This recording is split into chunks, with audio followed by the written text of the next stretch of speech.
رأي العين، كما قال النبي صلى الله عليه وسلم: اتق الله حيثما كنت وأتبع السيئة الحسنة تمحها وخالق الناس بخلق حسن. رواه الترمذي وصححه الألباني. فالعقيدة الصحيحة تجعل المسلم طيب المعشر نقي السريرة محسنا في قوله وفعله، لأنه يعلم أن الله يسمع ويراه. العقيدة الصحيحة تجعل المسلم متزنا في سلوكه مستقيما على طريق الله، كما قال الله تعالى: إن الصلاة تنهى عن الفحشاء والمنكر، والصلاة تنهى عن الفحشاء والمنكر إذا كانت قائمة على الإيمان والإخلاص. أما بلا عقيدة صحيحة فلا تفلح. أيها الإخوة، إن العقيدة الصحيحة هي التي تجعل الإنسان ثابتا أمام الفتن والمحن، تمنحه قوة في الموقف وصبرا على البلاء. انظروا إلى بلال بن رباح رضي الله عنه وهو يعذب في بطحاء مكة تحت الرمضاء، ويؤمر أن يكفر فيقول بثبات عجيب: أحد. تلك كلمة صدرت من قلب امتلأ بالإيمان، فكان لها عند الله شأن عظيم. وانظروا إلى أصحاب الأخدود الذين قال الله فيهم: وما نقموا منهم إلا أن يؤمنوا بالله العزيز الحميد. ثبتوا على عقيدتهم فخلد الله ذكرهم في كتابه إلى يوم القيامة. أيها الإخوة في الدين، إن صلاح العقيدة ليس نافعا في الدنيا فقط، بل هو سبب النجاة في الآخرة. فالعقيدة هي التي تثبت العبد في القبر عند سؤال الملكين، كما قال الله تعالى: يثبت الله الذين آمنوا بالقول الثابت في الحياة الدنيا وفي الآخرة. أيها الإخوة في الدين، ومن أعظم فضائل العقيدة النجاة من النار ودخول الجنة وتكفير السيئات، كما قال النبي صلى الله عليه وسلم: إن الله حرم على النار من قال لا إله إلا الله يبتغي بذلك وجه الله. متفق عليه. وقال عليه الصلاة والسلام: من لقي الله لا يشرك به شيئا دخل الجنة. رواه مسلم. فيا سعادة من عاش على التوحيد ومات عليه وبعث عليه. أيها الإخوة في الدين، إن أعظم ما يصيب الأمة من ضعف واضطراب وضعف العقيدة حين يتعلق الناس بالمخلوقين وينسون الخالق، وحين يطلبون النفع والضر من غير الله، وهذا شرك أكبر لا يغفره الله. إن الله لا يغفر أن يشرك به ويغفر ما دون ذلك لمن يشاء، ومن يشرك بالله فقد ضل ضلالا بعيدا. فليكن همنا الأكبر إصلاح العقيدة في أنفسنا وأبنائنا، ولتكن كلمة التوحيد نبض حياتنا ومنهج سيرنا. فمن عاش موحدا ومات سعيدا ودخل الجنة راضيا مرضيا. أخيرا أدعو الله أن يصلح قلوبنا بالإيمان ويثبتنا على العقيدة الصحيحة ويحفظنا من الشرك والبدع والضلال. والسلام عليكم ورحمة الله وبركاته. وعليكم السلام ورحمة الله وبركاته. جزاك الله خيرا وأحسن الجزاء. یہ تھے فیاض عالم بن مسعود عالم، طالب ثانیہ اور تدینات پر مغربی بنگال، جو آثار العقیدہ فی صلاح العبد و نجاتی کے عنوان پر تقریر پیش کر رہے تھے۔ اب اس کے بعد انگریزی تقریر کے لیے میں محمد انس اصغر علی، طالب ثانیہ اولا، بھدیشور، ہگلی، مغربی بنگال کو دعوت دیتا ہوں کہ وہ آئیں اور اپنے عنوان کنٹرول یا ٹنگ کے عنوان پر تقریر کریں۔ محمد انس اصغر علی، طالب ثانیہ اولا، آئیں۔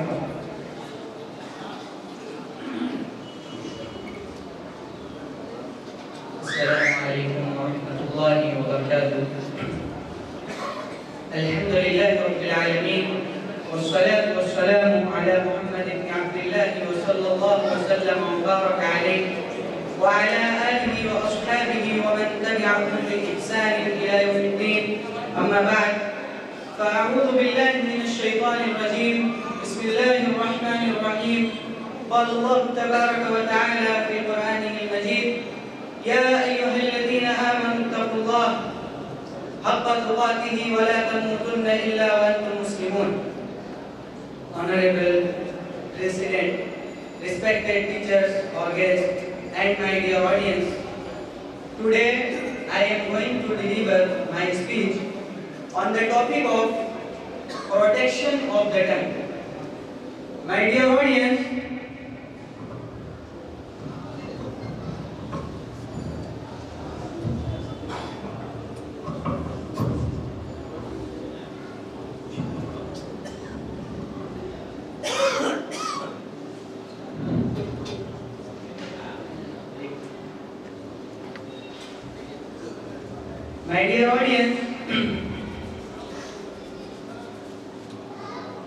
the tongue is a great blessing from Allah subhanahu wa ta'ala.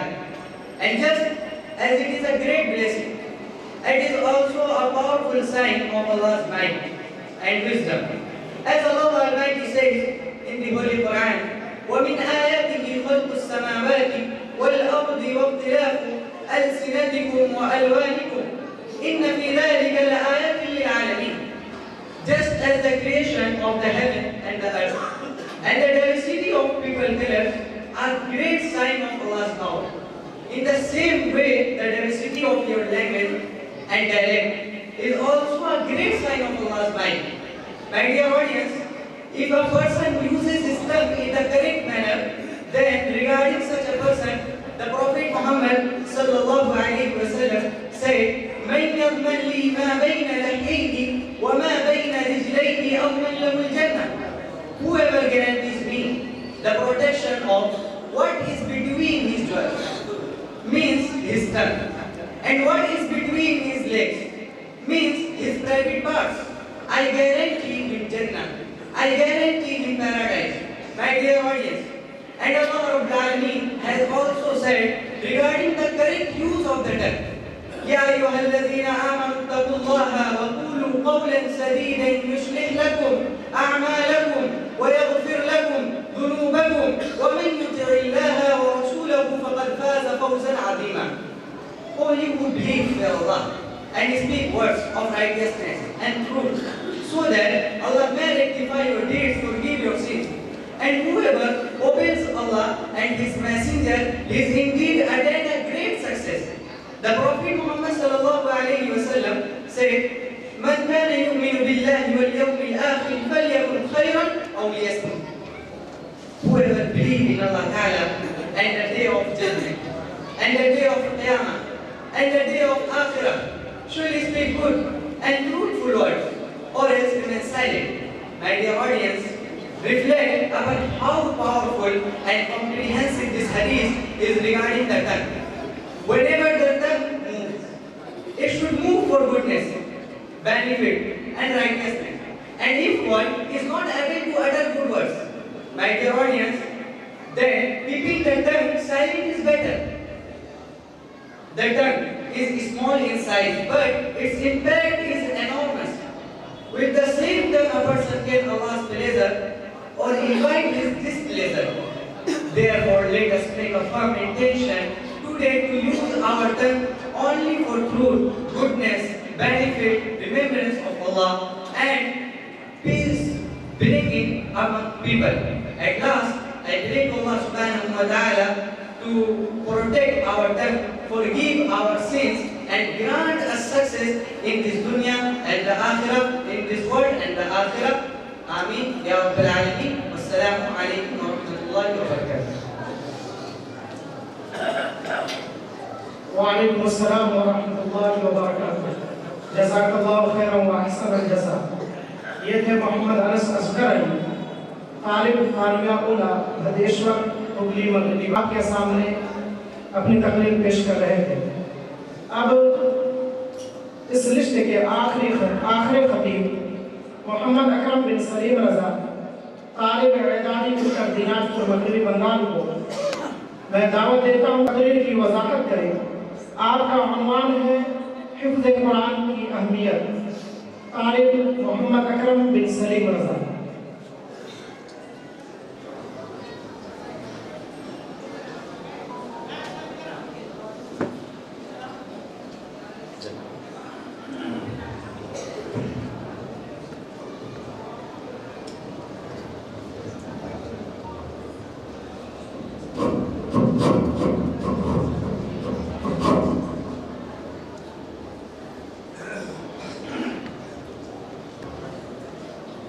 السلام عليكم ورحمة الله وبركاته.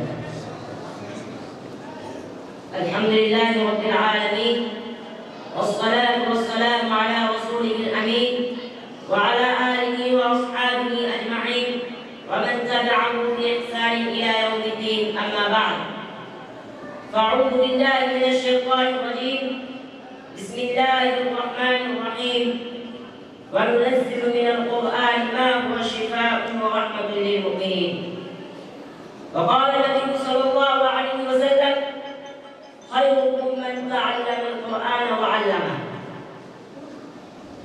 صدر ذي وقار معزز علماء کرام، باہر سے آئے ہوئے مہمانان خصوصی اور پردہ نشین ماؤں اور بہنوں، آج کی اس سالانہ پروگرام میں میری تقریر کا عنوان ہے حفظ قرآن کی اہمیت۔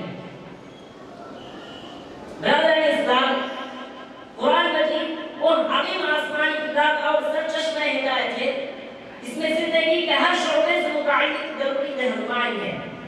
اس کی تلاوت کرنا، اسے حفظ کرنا، اسے محبت بھری نگاہ سے دیکھنا اور اس کا غور و فکر کرنا سب عبادت ہے۔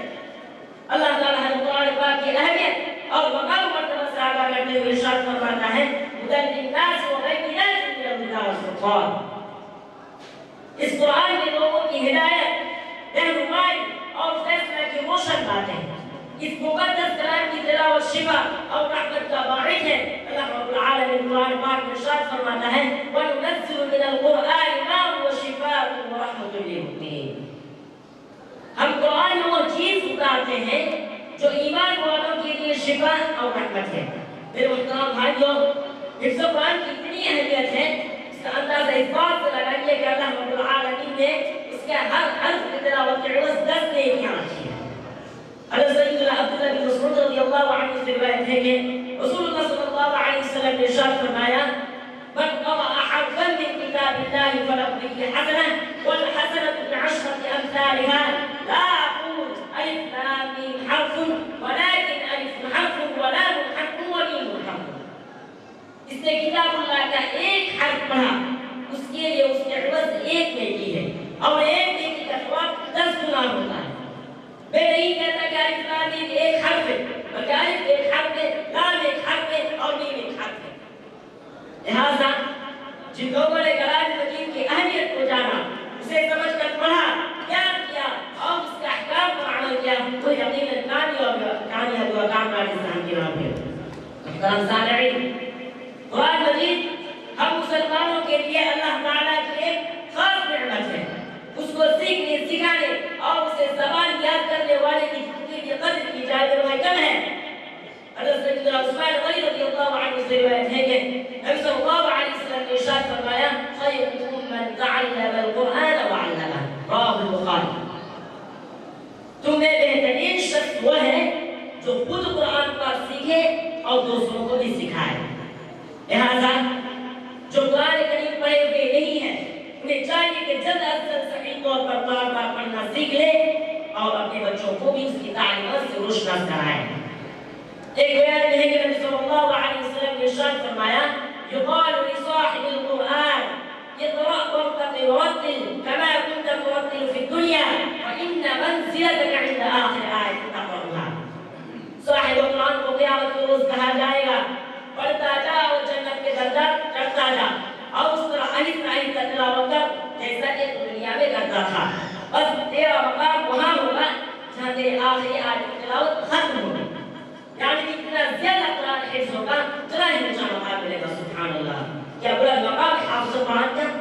لہذا اس عظیم الشان کتاب قرآن مجید کے ذریعے اپنے عقائد و اعمال کی اصلاح کیجیے، اس کی بلا نامہ تلاوت کو اپنا شعار بنائیے اور اپنی اولاد کو حفظ قرآن جیسی انمول دولت سے جوڑی کرنے کی تاکید و ترغیب کیجیے کہ اس کے برکت سے صراط مستقیم پر چلے اور منزل مقصود تک پہنچنے کو بہت آسانی ہوگی انشاءاللہ۔ ارشاد باری تعالی ہے ان هذا القرآن يهدي للتي هي اقوم ويبشر المؤمنين الذين يعملون الصالحات ان لهم اجرا كبيرا۔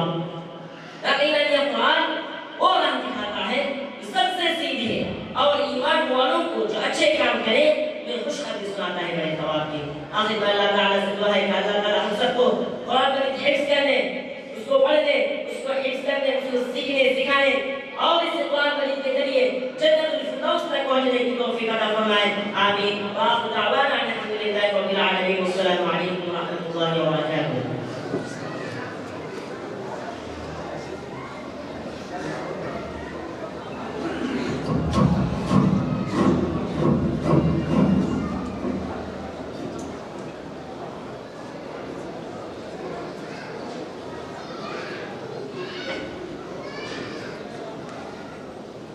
وعلیکم السلام ورحمۃ اللہ وبرکاتہ۔ جزاک اللہ خیرا واحسن الجزاء۔ محترم سامعین و سامعات، اب وقت آ گیا ہے کہ ہم اپنے معزز مہمانان سے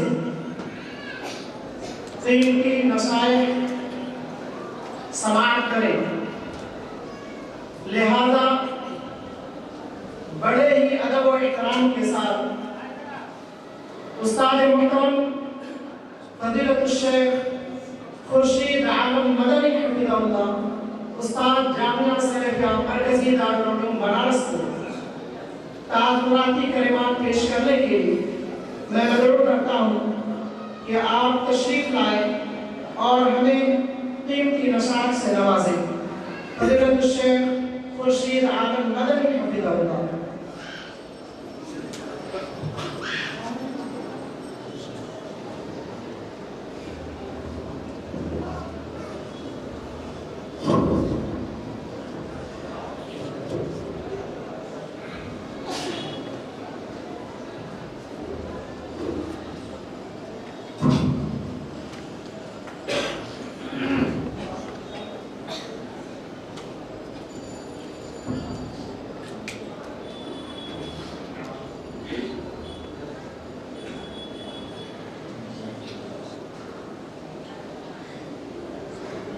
السلام علیکم ورحمۃ اللہ وبرکاتہ۔ الحمد للہ رب العالمین والصلاة والسلام علی اشرف الانبیاء والمرسلین نبینا محمد وعلى آلہ وصحبہ اجمعین، اما بعد۔ یقول اللہ عز وجل لقد من اللہ علی المؤمنین اذ بعث فیہم رسولا من انفسہم یتلو علیہم آیاتہ ویزکیہم ویعلمہم الکتاب والحکمہ۔ محترم اساتذہ کرام، ذمہ داران مدرسہ، دینی و ملی بھائیوں اور اسلامی بہنوں، عزیز طلبہ، ہم سب سے پہلے اللہ رب العالمین کے شکر گزار ہیں کہ جس نے ہم تمام لوگوں کو یہ توفیق بخشی، پھر اس کے بعد تمام منتظمین مدرسہ، اساتذہ کرام، ذمہ داران مدرسہ، خصوصاً ناظم عمومی مدرسہ ہادہ فضیلت الشیخ عاصم اقبال مدنی حفظہ اللہ کا، کہ جن کے کوششوں سے یہ بزم سجی اور آپ نے ان پھول جیسے بچوں کو نکھرتے ہوئے اور ان کو ہیرا بنتے ہوئے دیکھا۔ میرے بھائیوں، یہ معمولی خدمت نہیں ہوتی ہے۔ آپ نے جن بچوں کی تقریریں سنی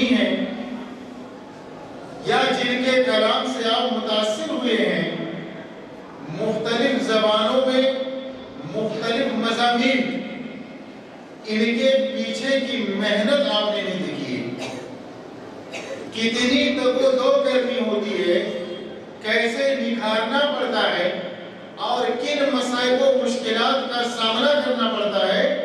یہ جو مدرسہ چلاتے ہیں حقیقی معنوں میں انہی کو علم ہوتا ہے۔ آج کے اس دور میں مدرسہ چلانا سب سے مشکل کام ہے، آسان بات نہیں ہے میرے بھائیو۔ یہ اللہ رب العالمین کے کتاب کا علم، رسول اللہ صلی اللہ علیہ وسلم کی سنتوں کا علم، صحابہ کے سمجھ کا علم، اس کے لیے بہت سارے لوگوں نے قربانیاں دی ہیں، پھر آج ہم اس نتیجے پر پہنچے ہیں۔ کسان آدمی کو آپ دیکھتے ہیں، وہ بیج ڈالتا ہے، ریکھ دیکھ کرتا ہے، اس کے اندر اگر دوسرے زہریلے پودے یا اس کے نشو و نما کو روکنے والے گھاس پھوس اگر ہو جاتے ہیں، ان کو اکھاڑنا پڑتا ہے، ان کے لیے دوا علاج کرنا ہوتا ہے، پھر بعد میں جا کر کے وہ اناج تیار ہوتا ہے، پھر اس کے بعد آپ کے گھر میں پہنچتا ہے۔ اس کسان کی محنت آپ کو نہیں نظر آتی ہے، آپ کے گھر میں جو اناج ہے صرف وہ نظر آتا ہے۔ ان بچوں کو نکھارنے کے لیے، ان بچوں کو اس لائق بنانے کے لیے، ان بچوں کو یہ اسٹیج فراہم کرنے کے لیے ذمہ داران مدرسہ، اساتذہ کرام کا سب سے بڑا رول ہے اور سب سے بڑا کردار ہے۔ آج ہم آپ لوگوں سے یہ کہنا چاہتے ہیں کہ رسولوں کی بعثت جو ہوئی تھی وہ علم کے لیے اور تربیت کے لیے، یعنی لوگوں کو تعلیم دینے کے لیے اور لوگوں کی آلائشوں کو، گندگیوں کو پاک صاف کرنے کے لیے ایک رسول کی بعثت ہوتی ہے۔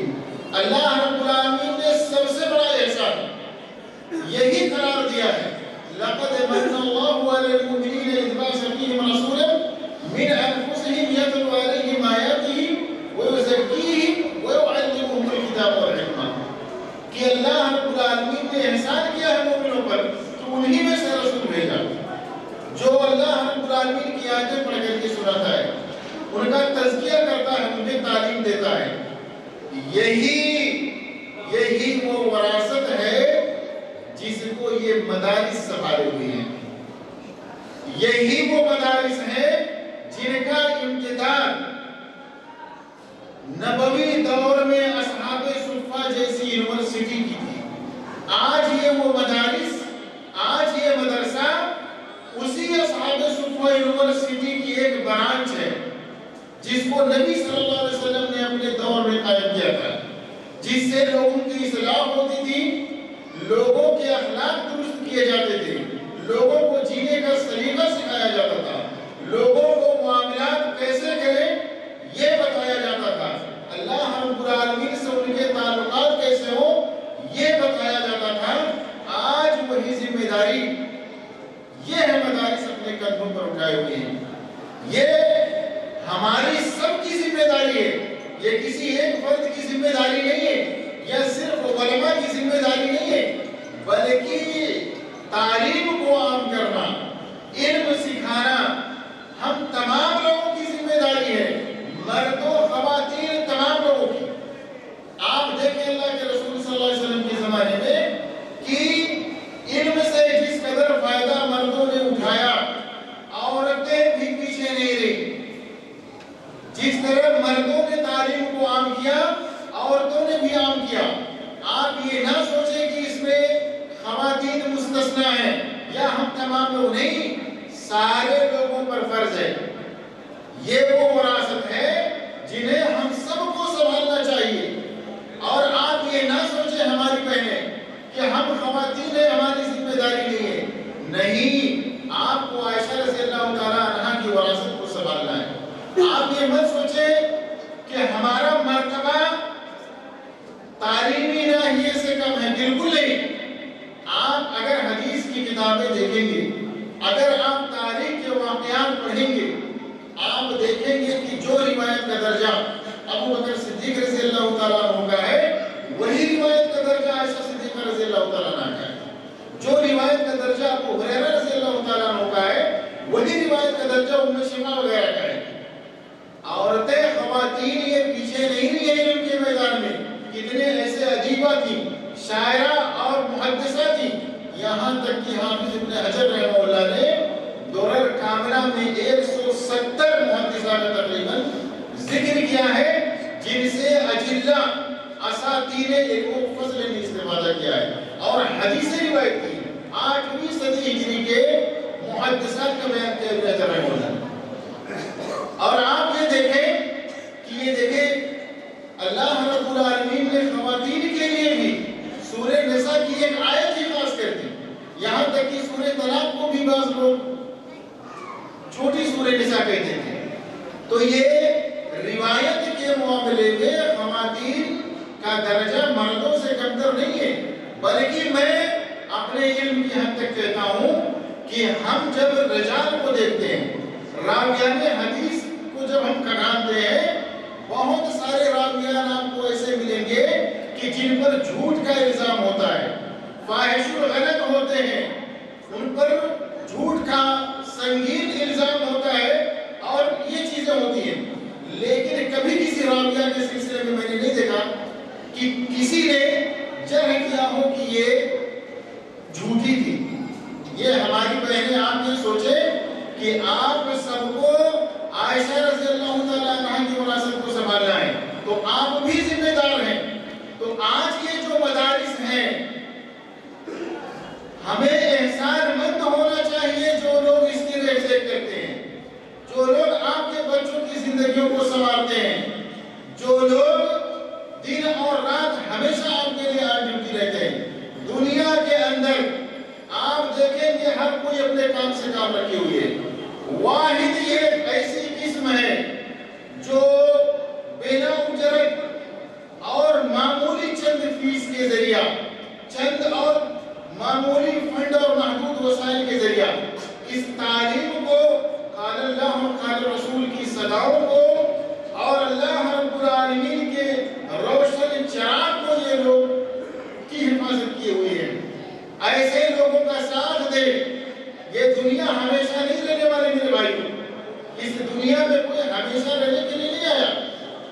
آپ کی ایک متعینہ زندگی ہے، آپ کو کاٹ کر اس دنیا سے رخصت ہو جائیں گے. اگر آپ جاننا چاہتے ہیں کہ ہم جس وراثت کو، جس مال کو، جس بیٹے کے لیے ہم چھوڑ کر جا رہے ہیں، جن اولادوں کے لیے چھوڑ کر جا رہے ہیں ہمیں فائدہ دیں گے، تو آپ اپنے پڑوسیوں کے، اپنے رشتہ داروں کے یا اپنے محلے کے اندر جو لوگ وفات پا چکے ہیں ان کے بچوں کو دیکھیے کہ کیا کبھی ان کے لیے دعا کرتے ہیں، کیا کبھی ان کو یاد کرتے ہیں، کیا ان کے لیے صدقہ و خیرات کرتے ہیں. میرے بھائیوں، یہ مدرسہ آپ کا ہے، اس میں پڑھنے والے طلبہ آپ کے ہیں، یہ آپ کے ہیں. آپ ان کے والدین نے مدرسے کے حوالے کیا ہے. آپ نے کبھی پوچھا ان والدین سے جو لوگ اپنے بچوں کو مسجد کے گیٹ پر چھوڑ کر جاتے ہیں کس امید کے ساتھ کہ ایک دن میرا بچہ، یہ تو پتھر ہے، یہ مدرسہ اس کو ہیرا بنا کر کے واپس کرے گا، ایک دن یہ بچہ ہمارے معاشرے کی اصلاح کرے گا، یہ بچہ ہماری نجات کا باعث کرے گا. یہ تمام چیزیں امیدیں وابستہ ہوتی ہیں. اور یقین مانے کہ دنیا کے اندر جتنے سارے لوگ ہیں، چاہے مالدار ہو، سیٹ ہو، کروڑ پتی ہو، کسی نہ کسی دن آپ کو انہی جیسے طالب علموں کی ضرورت پڑے گی. آپ ان سے بے نیاز نہیں ہو سکتے ہیں. اس لیے ان طالب علموں کے لیے آپ دل کھول کر خرچ کریں. آپ جو ذمہ داران مدرسہ ہیں آپ ان کا تعاون کریں میرے بھائیوں، ان کا دست بازو بنیں. کہیں ایسا نہ ہو کہ آپ انہیں کھو دیں اور آپ کے بال بچوں کا ایمان بگڑ جائے، آپ کے بال بچے بے رحمی کے شکار ہو جائے، اپنے دینوں اور ایمان کا سودا کرنے لگے. آپ بتائیں آپ اتنا مال رکھ کر کے کیا کریں گے؟ آپ بتائیں کہ اگر آپ کے بچے بے رحمی کے شکار ہو جائیں، آپ کے بچے انحراف میں پڑ جائیں، سارے مال و جائیداد کو رکھ کر کے آپ کیا کریں گے؟ اپنے آپ سے آپ کو شرم آئے گی، آپ کیا جواب دیں گے؟ اگر جو دیکھیں ہم دنیا کے اندر جو لوگ خرچ کرتے ہیں اللہ رب العالمین ان کے مال کو گھٹاتا نہیں۔ اگر آپ کو نمونہ دیکھنا ہو تو دیکھیے عبدالرحمن بن عوف رضی اللہ تعالیٰ عنہ کو، دیکھیے طلحہ رضی اللہ تعالیٰ عنہ کو، دیکھیے سلمان رضی اللہ تعالیٰ عنہ کو، دیکھیے ابو بکر صدیق رضی اللہ تعالیٰ عنہ کو گھر کا پورا اثاثہ اٹھا کر لے کر گئے، دیکھیے عمر رضی اللہ تعالیٰ عنہ کو اپنے گھر کا آدھا سامان لے کر کے چلے آئے۔ میرے بھائیوں، یہ عام کی غلط فہمی ہے کہ اگر ہم صدقہ و خیرات کریں گے تو ہمارا مال کم ہو جائے گا۔ دیکھیں اجلہ صحابہ کو کیا کسی چیز کی کمی ہوئی؟ اور یہ یاد رکھیں زندگی کے اندر دنیا میں اللہ رب العالمین نے اگر آپ کو زندگی دی ہے تو آپ کی روزی گارنٹی ہے، اللہ رب العالمین نے دی۔ اگر آپ کی زندگی ہے تو روزی کی گارنٹی اللہ رب العالمین نے دی ہے۔ ما دام الاجر باقیا، ابن القیم رحمہ اللہ کہتے ہیں ما دام الاجر باقیا کان الرزق آتیا، زندگی اگر رہی تو روزی کی گارنٹی ہے۔ اور اگر آپ یہ سوچتے ہو کہ یہ مدارس بند ہو جائیں گے، علماء نہیں ہوں گے، میرے بھائیو غور کریں اللہ کے نبی صلی اللہ علیہ وسلم کی حدیث پر کہ نبی صلی اللہ علیہ وسلم نے فرمایا لا تزال طائفة من امتی علی الحق ظاہرین لا یضرهم من خذلهم حتى یأتی امر اللہ۔ اللہ رب العالمین کا وعدہ ہے، اللہ کے نبی صلی اللہ علیہ وسلم کے زبان مبارک کے الفاظ ہیں، اللہ کے نبی صلی اللہ علیہ وسلم نے فرمایا قیامت تک یہ علماء کی ٹیم رہے گی۔ یہ چراغ ہے، یہ جو دین و ایمان کی حفاظت گاہیں ہیں، یہ مدرسے جو ہماری اقدار کے محافظ ہیں، ان میں پڑھنے پڑھانے والے قیامت تک رہیں گے، یہ بند نہیں ہوں گے۔ اور اس مدرسے کی بنیاد اگر آپ کو دیکھنی ہو، دیکھیں اللہ رب العالمین نے تعلیم کی بنیاد یعنی آسمان پر رکھی، وعلم آدم الاسماء كلها، اللہ رب العالمین نے تعلیم کا سلسلہ شروع کیا۔ نبی صلی اللہ علیہ وسلم دار ارقم میں، پھر آئے مسجد نبوی میں، یہ تمام چیزیں کیے۔ اور آپ میرے بھائیوں، میں آپ سب سے کہنا چاہوں گا کہ دیکھیے بدر کے موقع پر آپ تمام لوگ جانتے ہیں کہ جو بھی قیدی آئے تھے، آپ مدینہ کے صحابہ کی اس حالت کو یاد کیجئے کہ وہ کیسی تنگ دستی کا عالم تھا، پیٹ پر پتھر بندھے ہوتے تھے، بھوکے رہتے تھے۔ نبی صلی اللہ علیہ وسلم اگر تمام لوگوں سے فدیہ لیتے، ان کی مالی استحکام ہوتا، ان کو معیشت ان کی ٹھیک ہو جاتی، لیکن جو نہیں تھے مال ادا کرنے کی فدیے کے طور پر، اللہ کے نبی صلی اللہ علیہ وسلم نے فرمایا کہ وہ صحابہ کو، بچوں کو یا دوسرے لوگوں کو لکھنا سکھا دیں، لکھنا پڑھنا۔ آپ سوچئے اس دور کو یاد کریں کہ آپ کے پیٹ پر پتھر بندھے ہوئے ہوں، آپ کی راتیں خوابوں کی نظر ہوں، آپ کے پاس کل کھانے کے لیے کوئی سامان نہ ہو۔ اگر ایسی صورت میں ہمارے نبی صلی اللہ علیہ وسلم سوچتے ہیں تو آپ کی تعلیم کے لیے، آپ کی آخرت کو سنوارنے کے لیے، آپ کو اللہ رب العالمین کے پاس رکوع ہونے کے لیے، اللہ کے نبی صلی اللہ علیہ وسلم نے فرمایا کہ لکھنا پڑھنا سکھا دیں۔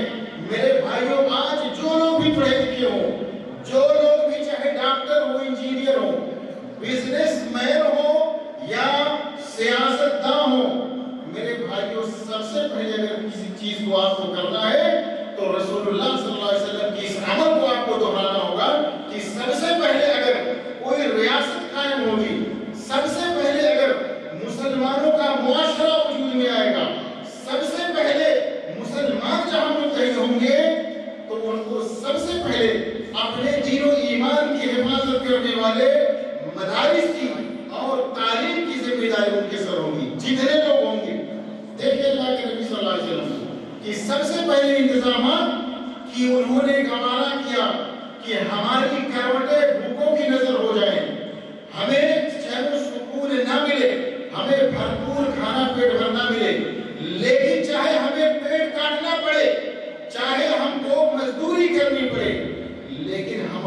بچوں کو بنا پڑھے لکھے ہوئے نہیں چھوڑ سکتے ہیں، ان کی تعلیم کا ہم انتظام کریں گے۔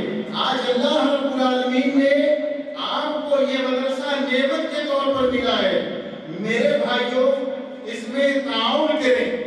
یہی وہ دینی قلعے ہیں، یہی آپ کے وہ شہر رگ ہیں جو آپ کے اندر انسانیت کو، آپ کے اندر دینی تشخص کو اور ملی استحکام بخشنے والے ہیں۔ یہی آپ کے دین و ایمان کی حفاظت کریں گے، یہی بچے آپ کے لیے دعائیں کریں گے۔ آپ سوچیں کہ آپ مال و زر چھوڑ کر چلے جائیں اور آپ کا بچہ جنازے میں آپ کے لیے دعا نہ کر سکے، بتائیے کس کام کے لیے آپ اتنے پیسے چھوڑ کر جائیں گے؟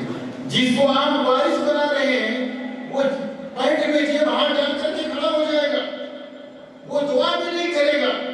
لیکن ان طالب علموں کے سلسلے میں آپ یاد رکھیں کہ اللہ رب العالمین کا وعدہ ہے، مثل الذین ينفقون اموالهم فی سبیل اللہ کمثل حبۃ انبتت سبع سنابل فی کل سنبلۃ مئۃ حبۃ۔ جو لوگ اللہ کی راہ میں خرچ کرتے ہیں، آپ یہ مت سوچئے کہ وہ ضائع آپ کے مال ہو جاتے، نہیں۔ کہے گا اللہ رب العالمین کہ ان کی مثال اس دانے کی ہے کہ جس میں 7 بالیاں ہوں اور ہر بالی میں 100 دانے ہوں۔ میرے بھائیو دنیا کے اندر اگر آپ کو 1 روپے کا کوئی 700 روپیہ دے، آپ بتائیے اس موقع کو آپ ہاتھ سے جانے دیں گے؟ کیا اس بے کو آپ چھوڑیں گے؟ کبھی نہیں۔ میرے بھائی اس دنیا، یہ میرا کوئی کلام نہیں ہے، یہ کسی شاعر یا کسی وائس کی زبان نہیں ہے، اس دنیا کے بنانے والے رب کا فرمان ہے کہ 1 روپے کی جگہ پر 700 روپیہ اللہ رب العالمین دے رہا ہے۔ آپ بتائیے کیا آپ اس کو ٹھکرائیں گے؟ کیا اس موقع کو آپ ہاتھ سے گنوانا چاہیں گے؟ اللہ رب العالمین کا 700 گنا، واللہ یضاعف لمن یشاء، اس سے بھی زیادہ اللہ رب العالمین آپ کو دے سکتا ہے۔ آپ سوچیں اپنے اسلام کو کہ کتنے سارے ایسے لوگ تھے کہ جو طالب علموں کے لیے تجارت کرتے تھے اور اس دینی تعلیم کو اپنی زندگی کا جز لا ينفك سمجھتے تھے۔ میں آپ کو بتاؤں ہارون رشید کے سلسلے میں کہ اپنے بیٹے امیر کو استاذ کے حوالے کیا۔ آج اس دینی تعلیم کو آپ بیکار سمجھتے ہیں۔ آپ یہی وہ لوگ ہیں جو آپ کی جسموں کی برائیوں کو صاف کرتے ہیں، آپ پر دم کرتے ہیں، آپ کی جو سماجی برائیاں ہیں ان سے آپ کو ٹھیک کرتے ہیں، آپ کو سکون و اطمینان حاصل ہوتا ہے۔ ہارون رشید نے مقدمہ ابن خلدون میں آپ پڑھیں گے کہ استاذ کے حوالے اپنے بیٹے کو کیا اور کہنے لگا ان امیر المومنین قد بعث الیک مہجۃ قلبہ مہجۃ نفسہ وثمرۃ قلبہ فضع یدک مبسوطۃ علیہ، کہ امیر المومنین نے اپنے جگر کے ٹکڑے کو، اپنے کلیجے کو تیرے حاضر کیا، تیرے حوالے کیا ہے، اس پر شفقت کا ہاتھ دراز کر۔ اقرئہ القرآن علمہ الاخبار وربہ الاشعار وعلمہ السنن وبصرہ بمواقع الکلام، کہ اسے تو قرآن پڑھا احمد، یا احمد اقرئہ القرآن، کہ تو اسے قرآن پڑھا، تو اسے سلف کے واقعات پڑھا، تاریخ سے آشنا کر، اشعار یاد کرا، سنت نبوی سے آشنا کر اور اس کے اندر بصیرت پیدا کر۔ آپ دیکھیں اس مدبر اور نامور بادشاہ کے ہاں دینی تعلیم کی کیا اہمیت تھی اس زمانے میں۔ اور ہارون رشید ہی کے وزیر یحییٰ بن خالد وہ کہتے ہیں کہ وہ سفیان الثوری رحمہ اللہ پر، آپ دیکھیں کہ وہ فیاض العیان وغیرہ میں مذکور ہے کہ سفیان الثوری رحمہ اللہ پر وہ ماہانہ حج کرتے تھے، اور سفیان الثوری رحمہ اللہ ان کے لیے دعا کرتے تھے کہ اللہ رب العالمین ان یحییٰ قد کفانی امر دنیایا فکفہ امر آخرتی، اللہ رب العالمین یحییٰ نے دنیا کے اندر میری کفالت کی، اللہ رب العالمین تو آخرت میں ان کی کفالت فرما۔ کہتے ہیں جو لوگ اس وقت موجود تھے کہ جب یحییٰ کا انتقال ہوا تو